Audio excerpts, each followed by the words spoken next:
수많은 역경과 고난 가운데서도 넘어지지 않고 역전의 드라마를 만드는 사람을 보면 용기와 희망을 갖게 됩니다. 오늘 성경에 나오는 라합 같은 여인이 그렇습니다. 이 여인은 어떤 사람입니까? 본문 2절을 보시면 기생이라고 말씀합니다. 이것은 부드러운 표현이고 실제적으로는 매춘부 창녀입니다. 그녀가 어떻게 기생이 되었는지는 성경이 말씀하고 있지 않습니다. 라합은 자신의 인생을 숙명으로 받아들이고 체념하며 사는 여인이었을 것입니다. 좋은 사람을 만나 결혼할 희망이 있는 사람이 아닙니다. 자식을 낳아 기르면서 행복한 가정을 꾸리는 자식을 낳아 기르면서 행복한 삶을 꿈꿀 수 있는 사람도 아닙니다. 참으로 행복하게 정상적으로 살 수 없는 버림받고 소외된 비참한 여인입니다. 그런데 여리고성이 무너지기 전에 라합의 인생이 극적으로 역전되었습니다. 여리고성에 있는 사람들이 모두 죽어가는데 자신과 자신의 가족을 살리는 주인공이 되었습니다. 가족 모두를 믿음으로 구원시킨 최초의 이방인이었습니다. 이제까지는 가족의 수치였는데 이제 가족을 살리는 자랑스러운 여인이 되었습니다. 결혼도 하지 못하고 비참하게 죽어야 할 인생이었는데 유다 지파 살몬과 결혼하여 행복하게 살게 되었습니다. 매춘부가 왕족이 된 것입니다. 다윗 왕의 고조모가 되었습니다. 그 후손 가운데 다윗 왕이 나왔다는 것입니다. 이스라엘 백성들이 가장 위대하게 생각하는 다윗 왕조가 나온 것입니다. 그것으로 끝난 것이 아닙니다. 인류의 구세주 예수 그리스도의 족보에 들어오게 된 것입니다. 예수님의 족보에 들어온 여인 중에 한 사람이 되었습니다. 혈통과 가문을 왕족으로 바꾸어 놓았습니다. 성경의 인물들 중에서 라합처럼 역전된 인생을 산 사람은 드물 것입니다. 우리도 숙명 같은 인생을 역전시켜 하나님 안에서 복받는 인생으로 살아야 될 줄로 믿습니다. 그렇다면 어떻게 하면 그것이 가능하겠습니까? 오늘 본문에 나오는 라합의 인생이 우리에게 해답을 주고 있습니다. 먼저는 신분이 변화되는 믿음으로 숙명 같은 인생을 역전시켰습니다. 오늘 본문에 보시면 라합의 인생이 어떻게 역전되었는가를 잘 설명하고 있습니다. 라합의 인생을 비참하게 만들어 숙명으로 받아들이게 하고 살게 만드는 요인은 무엇이었습니까? 라합의 직업입니다.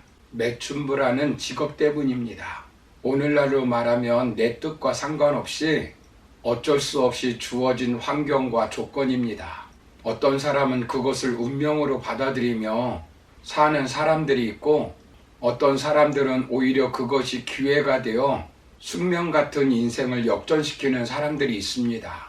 라합은 자신의 비참한 신분이 오히려 기회가 되어 인생을 역전시킨 인물이 되었습니다.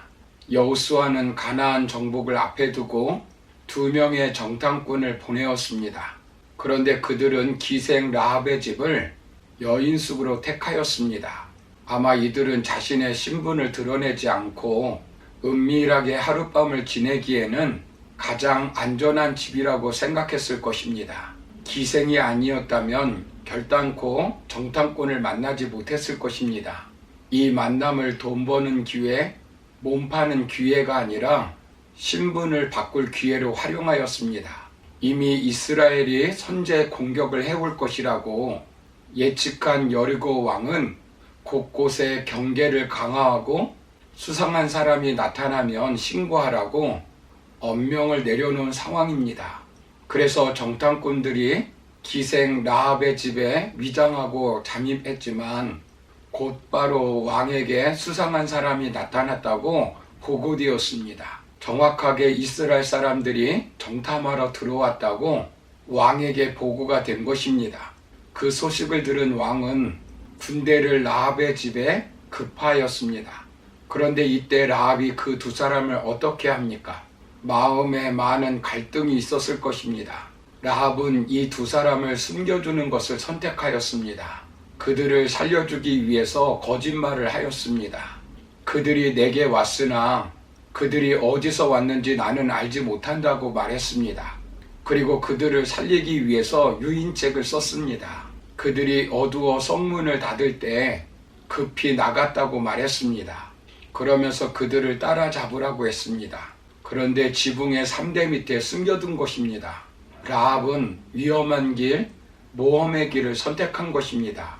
만약 탄로나면 자신뿐만 아니라 자신의 가족 모두 죽임을 당할 수 있는 상황입니다.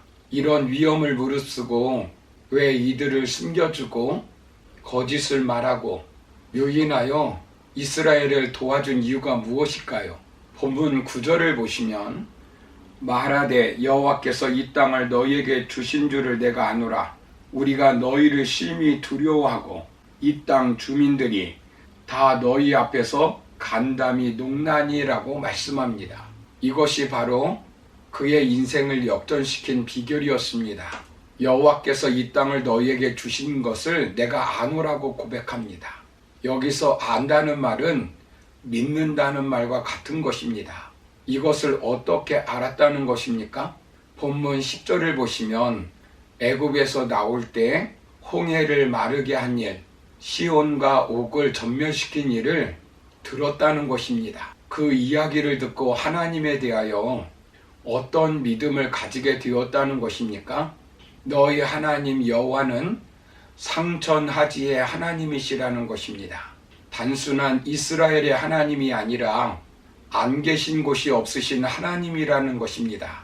그는 이스라엘 사람들을 두려워하는 것이 아닙니다. 이스라엘을 사용하고 있는 하나님을 믿게 된 것입니다. 하나님의 전능성, 하나님의 무소부재함을 믿게 된 것입니다. 자기 민족이 이기는 것이 문제가 아니라 하나님께서 승리하시게 된다는 것을 믿게 된 것입니다.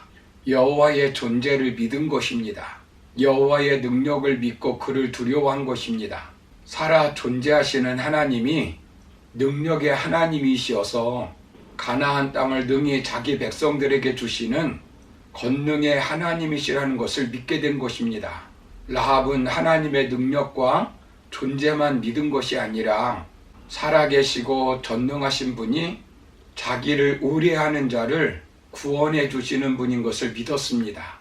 이 믿음이 숙명처럼 매춘부로 살 수밖에 없는 기생 라합을 믿음의 영웅으로 바꾸어 버린 것입니다. 사랑하는 성도 여러분, 신약 성경에서는 기생 라합에 대해서 무엇이라고 말씀합니까?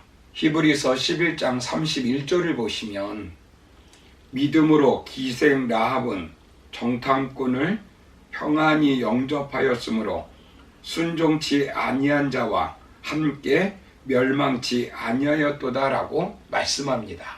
기생 라합은 믿음으로 타락의 땅에 멸망치 않고 역전의 삶을 살게 되었습니다. 숙명처럼 죽어가는 인생, 참된 자유를 누리지 못하고 늘 불안 속에 살아야 할 인생을 역전시켜 천국 백성으로 참된 복을 누리게 하는 믿음입니다. 그러므로 우리도 믿음으로 숙명 같은 인생을 역전시키는 삶을 살아가는 저와 여러분의 삶이 되기를 주님의 이름으로 축원합니다. 감사합니다.